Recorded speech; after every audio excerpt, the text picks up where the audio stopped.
Hi,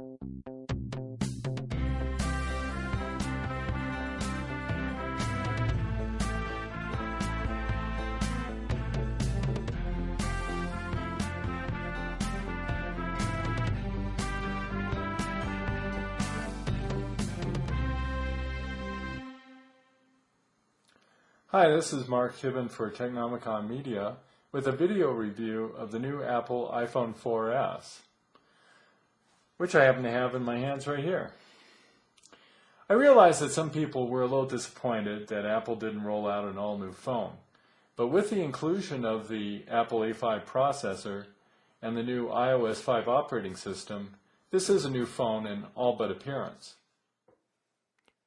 To look at it, you would never know that it's a 4S, since there's no external badging or visible changes that indicates it's a 4S, just the now classic iPhone 4 styling using the external stainless steel frame and glass on the front and back. The antenna configuration, the SIM card, dock connector, and physical controls are exactly the same as iPhone 4.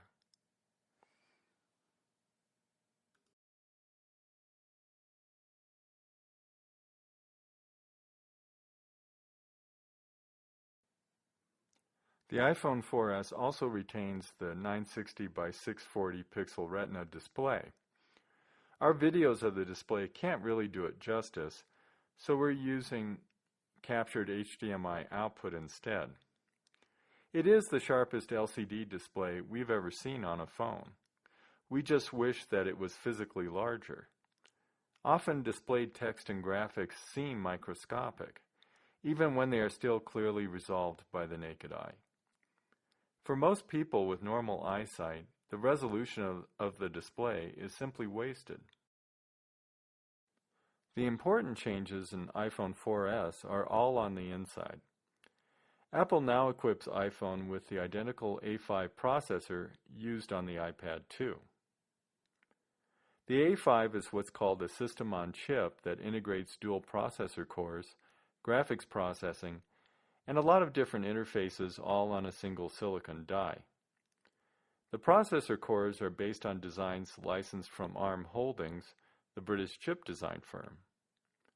Almost all smartphones in the world now use ARM technology, so it's not unusual for their processors to be referred to as ARM processors, even though ARM doesn't actually manufacture anything.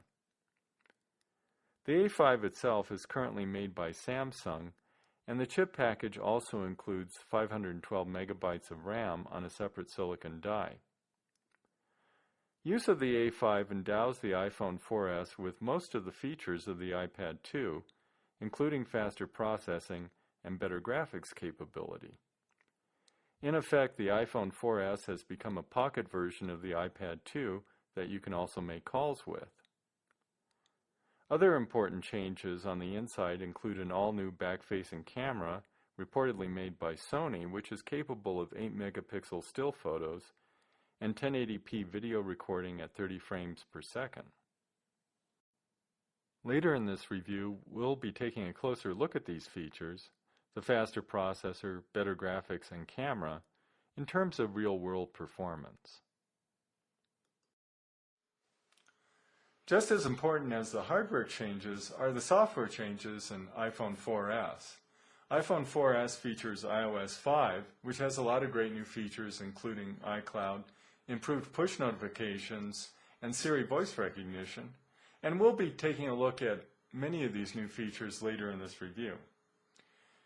If you have any other late model iOS devices, such as this iPad 2 here, or Macs, such as my trusty MacBook Pro, you'll want to upgrade all of them to be iCloud friendly. That means upgrading to iOS 5 for your iOS devices, which is available free, and upgrading to OS X Lion for Macs equipped with at least an Intel Core 2 Duo processor or one of the newer Core i3, 5, or 7 processors. iOS devices that can be upgraded include iPhone 3GS, iPhone 4, 3rd and 4th generation iPod Touch, and iPad and iPad 2.